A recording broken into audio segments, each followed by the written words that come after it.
वालेकुम।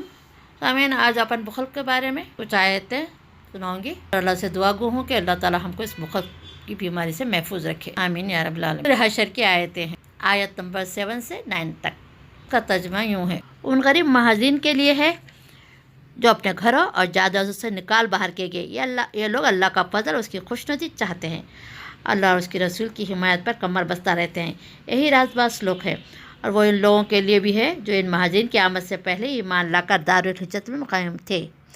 ये इन लोगों से मोहब्बत करते हैं जो हिजरत करके इनके पास आए हैं।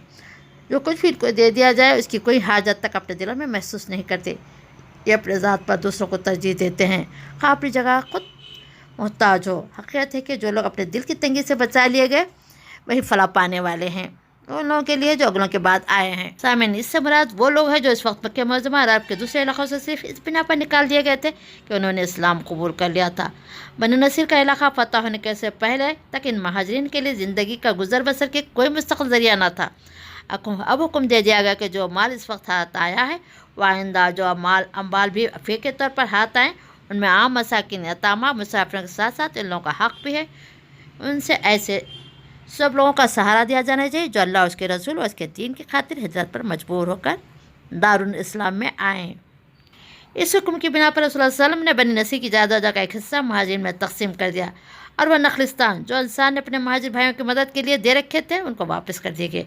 लेकिन ख्याल करना सही नहीं कि फ़े में महाजिर का यह हिस्सा सिर्फ इस ज़माने के लिए था। तरीक़त इस आयत का मंशा है कि क़यामत तक जो लोग भी मुसलमान होने की वजह से जिरावतन होकर किसी मुस्लिम मुमलिकत के हुदूद पर पनाह लेने पर मजबूर हो, उनको बसाना और अपने पाँव पर खड़े होने का काबिल बनाना इस मुल्क की इस्लामी हुकूमत के फ़राइज़ में शामिल है। इससे ज़कात के अलावा अम्बाल फ़े में से भी इस पद पर खर्च करना चाहिए। हम फिर कभी फ़े के बारे में आपको वीडियो बनाऊँगी। आगे अल्लाह ताला कहते हैं कि फ़े में सिर्फ महाजिन ही का हक़ नहीं है बल्कि पहले से मुसलमान दारुल इस्लाम में आबाद है और भी इसमें हिस्से पाने के हक़दार हैं। मदीना तैयबा के अंसार की महाजिन जब मक्का और दूसरे मुकामात से हिजरत करके उनके शहर में आए तो उन्होंने रसूलुल्लाह सल्लल्लाहु अलैहि वसल्लम की खिदमत में पेशकश की कि हमारे बाग और नखलिस्तान हाजिर है, आप ही ने हमारे और इन महाजिर भाइयों के दरमियान बाड़ दें। हुजूर ने फरमाया कि ये लोग तो बागबानी नहीं जानते, ये इस इलाके से आए जहाँ बागात नहीं है, कि ऐसा नहीं हो सकता कि आप अपने इन बागों और नखलिस्तान में काम तुम करो और पैदावार में से हिस्सा इनको दो। उन्होंने कहा समअना व अताना, बुखारी और इब्न जरीर। इस पर महाजिरीन ने अर्ज़ किया कि हमने कभी ऐसा लोग नहीं देखे जो इस दर्जा इसार करने वाले हैं, ये काम खुद करेंगे और हिस्सा हमको देंगे, हम तो समझते कि सारा अजर यही लूट लिए गए। हुज़ूर ने फरमाया नहीं, जब तक तुम इनकी तारीफ़ करते रहोगे और इनके हक़ में दुआ खैर करते रहोगे तो तुमको भी अजर मिलता रहेगा। मुस्लिम और अहमद। जब बनी नसीर का इलाक़ा फ़तह हुआ तो रसूलुल्लाह सल्लल्लाहु अलैहि वसल्लम ने फरमाया कि अब बंदोबस्त की एक शक्ल यह है कि तुम्हारी इमलाक और यहूदियों को छोड़े हुए बागात नखलिस्तान को मिलाकर एक कर दिया जाए, फिर इस पर पूरे मजमू को तुम्हारे और महाजिन के दरमियान तकसीम कर दिया जाए। दूसरी शक्ल यह है कि तुम अपनी जायदादें अपने पास रखो और मतरुका अराज़ी महाजिन में बांट दी जाए। अंसार ने अर्ज़ किया, जायदादें आप इनमें बांट दें, हमारी जायदाद में से जो कुछ भी आप चाहें उनको दे सकते हैं। इस पर हज़रत अबू बकर सिद्दीक़ पुकार उठे, जज़ाकुमुल्लाह या माशरल अंसार व खैर। तरह अंसार की ज़बानी से यहूदियों के छोड़े हुए अम्बाल व महाजिरीन में तकसीम किए गए। अंसार में से सिर्फ हज़रत अबू जाना, हज़रत सहल बिन हुरीफ और हज़रत हारिस बिन समा को दिया गया क्योंकि हज़रत बहुत गरीब थे। इस हिसार का सबूत अंसार ने इस वक्त दिया जब बहरीन का इलाका इस्लामी हुकूमत में शामिल हुआ। रसूलुल्लाह सल्लल्लाहु अलैहि वसल्लम चाहते थे कि इस इलाके को मफ्त अराज़ी अंसार को दी जाए, मगर उन्होंने अर्ज़ किया कि हम इसमें से कोई हिस्सा ना लेंगे जब तक कि इतना ही हमारे महाजिर भाइयों को ना दिया जाए। अंसार का यही वो हिस्सा है जिस पर अल्लाह ताला ने उनकी तारीफ़ फरमाई है। मैंने गौर करें इनके अल्फाज को, बच गए नहीं फरमाया बल्कि बचा लिए गए। इरशाद हुआ कि क्योंकि अल्लाह की तौफीक, उसकी मदद के बगैर कोई शख्स खुद अपने ज़ोर बाजू से दिल की तवक्कुल नहीं पा सकता। यह खुदा की वो नेमत है जो खुदा की फजल से किसी को नसीब होती है।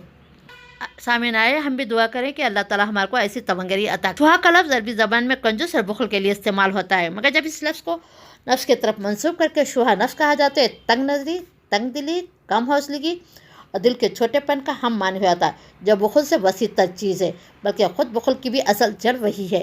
इस सिफ़ की वजह से आदमी दूसरों का हक़ मानना और अदा करना तो दरकिनार, उसकी खूबी का इतराफ़ तक करने से जी चुराता है। चाहता है कि दुनिया में सब कुछ इसी को मिल जाए, किसी को कुछ न मिले।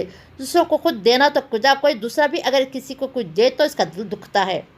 اس کی حرص کبھی اپنے حق پر قائم نہیں ہوتی، بلکہ وہ دوسروں کے حقوق پر دست درازی کرتا ہے، یا کم از کم دل سے چاہتا ہے کہ اس کے گدے پہ دنیا میں جو اچھی چیز بھی ہے اسے اپنے لیے سمیٹ لے، کسی کے لیے بھی کچھ نہ چھوڑے۔